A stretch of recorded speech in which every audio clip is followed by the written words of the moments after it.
आंखों में जलन, सांस लेने में दिक्कत होती है, बहुत भारी समस्या होती है। और कभी कभी तो ऐसा हो जाता है कि जो है कि जैसे कि अभी कोहरा पड़ रहा हो दिन में ही, और अभी भी ये हालात है और काफी लोग दमा से और सांस की दिक्कत पीड़ित है। यहाँ शिकायत करने के बाद भी कोई कार्रवाई नहीं होती है? यहाँ नहीं होता जी कुछ भी। हाँ। आप देख रहे हो स्थिति। ये कौन सी कंपनी है?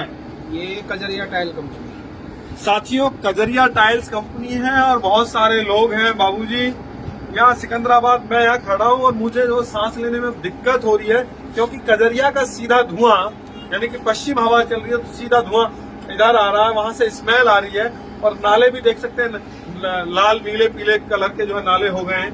तो ये आप लोग कैसे जीवन व्यतीत कर रहे हैं यहाँ? बहुत परेशानी हो रही है जीवन जीने में। यहाँ सांस नहीं आ रही, लोग बीमार हैं, तरह तरह की बीमारियां फैल रही हैं। तो साथियों, सीधी बात है कि यहाँ वायु और जल प्रदूषण और ध्वनि प्रदूषण से लोगों का जीवन नरकीय बन चुका है। इस पे 17 अक्टूबर को करप्शन फ्री इंडिया संगठन जोखाबाद के शर्मा होटल से और तहसील यानी कि एसडीएम का घेराव करने के लिए हजारों की संख्या में पैदल मार्च करेंगे। और जोखाबाद औद्योगिक क्षेत्र के लोगों से मेरा निवेदन है कि सब लोग 17 अक्टूबर को इस आंदोलन में सुबह 10 बजे शर्मा होटल पे पहुंचे और इस आंदोलन को सफल बनाएं। और आज देखें कि किन किन गांवों में किस किस तरीके से सभाएं संबोधित हुई हैं। और उसका ग्रेवा पकड़ के ये कहेंगे कि तुम्हारे रहते हुए प्रदूषण विभाग के लोगों को लाखों रुपए वेतन मिलने के बावजूद यहाँ प्रदूषण क्यों हुआ, यहाँ दूषित जल खुले में क्यों फैल रहा है, इन तमाम बातों को हम लोग रखेंगे और उनको बताएंगे कि ये जोखाबाद क्षेत्र के जो गांव हैं, 12, 13, 14 जो गांव हैं, यहाँ के लोग जागरूक हो गए हैं और ये लड़ना सीख गए हैं। अब हम अपना अधिकार लेकर के रहेंगे। इन बातों को लेकर के अगर आप सब लोग सहमति चाहे और आज के अध्यक्ष जी की सहमति चाहता हूं, अगर आप सब लोग सहमत हो और आप लोग अपना जन समर्थन देना चाहते हो तो आप लोग कदम बढ़ाएं, अन्यथा जैसी स्थिति है वैसी स्थिति में भाई उठते पिटते रहे, मुझ पर भी कोई फर्क नहीं पड़ेगा। जितना मुझसे बनेगा मैं लड़ूंगा, लेकिन हम लोगों ने तय किया है कि वहां शर्मा होटल से और तहसील तक हजारों की संख्या में हम लोग पैदल मार्च करेंगे और यहाँ की प्रशासन को, यहाँ के एमएलए एमपीओ को ये ताकत दिखा देंगे कि तुम्हारे बिना भी हम लोग लड़ सकते हैं और अपने अधिकारों को छीन सकते हैं। ये ताकत हम लोगों के अंदर है। आप लोग चाहते हैं तो मैं आप लोगों से हाथ जोड़ के विनती करता हूँ, मैं विनती करता हूँ हाथ जोड़ करके 17 अक्टूबर को आज के दैनिक जागरण में भी छपा है कि प्रदूषण के खिलाफ 17 अक्टूबर को पैदल मार्च।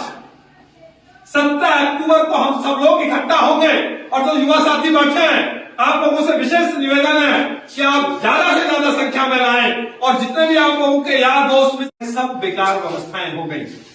किसी के धन काम नहीं आया क्या? तो वैसी ही स्थिति यहां होने जा रही है। मैं दावे के साथ कह रहा हूं, अगर यही सब कुछ चलता रहा तो आने वाले 10 साल में इस क्षेत्र की जो आने वाली नस्लें हैं, इस क्षेत्र की जो हमारी पीढ़ी है, जो हमारे 5 साल के 10 साल के जो नौनिहाल हैं, इन लोगों के शरीर में विभिन्न प्रकार के रोग होंगे। ये बात बुरी लगेगी आप लोगों को, लेकिन ये कटु सत्य है। मैं एक दिन राजा रामपुर गया, सुलह करने, वहां मैं बैठा हुआ था, सर्दियों का टाइम था, तो हमने कहा कि भाई ये भैंस कैसे सफेद हो रही है? बोले कि पीछे श्री सीमेंट फैक्ट्री है, उसका डस्ट उड़ के आता है।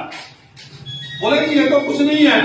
वो मुझे अपने ऊपर कक्ष में लेके गए, बच्चे की शादी हुई और नया सामान था, सोफे बेड तमाम सब, और उन्होंने बंद कमरा था, शीशे लगे हुए थे चारों तरफ, और जैसे ही हाथ मारा तो उसमें से जो है सीमेंट की धूल निकल के आई। जब सीमेंट बंद कमरे में जा सकता है तो राजा रामपुर के लोगों के क्या सांस के साथ वो सीमेंट नहीं जा रहा होगा? जब हम जोधाबाद से गुजरते हैं तो इतनी बुरी स्मेल बदबू आती है कि वहां सांस लेना मुश्किल हो जाता है। अब हम लोगों को यहाँ आदत पड़ गई है, जब हम लोग आते हैं, बाहर से आते हैं तो स्मेल आती है, लेकिन हम लोग इसको सहन कर गए हैं। वो सहन करना ही पाप है। अब इस समस्या का समाधान क्या है? एमएलए एमपी जो है वो तो अपने आनंद में वोट लेने आते हैं, उसके बाद उन्हें कोई चिंता नहीं है।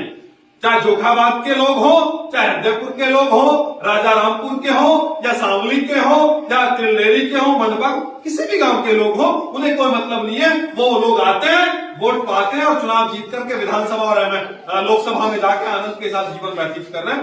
नोएडा और बुलंदशहर जैसे शहर में रहते हैं, लेकिन हमको और आपको तो यहीं रहना है, और यहीं रहना है तो यहाँ की व्यवस्थाओं को ठीक करना पड़ेगा। व्यवस्थाओं को ठीक करने के लिए हम लोगों को घर से निकलना पड़ेगा, लड़ना पड़ेगा। और जब तक हम लोग लड़ेंगे नहीं, तब तक न यहाँ का एमएलए एमपी और न यहाँ के जो अफसरशाही है, न उन अफसरशाहियों के ऊपर कोई कान पे जू रहेंगे।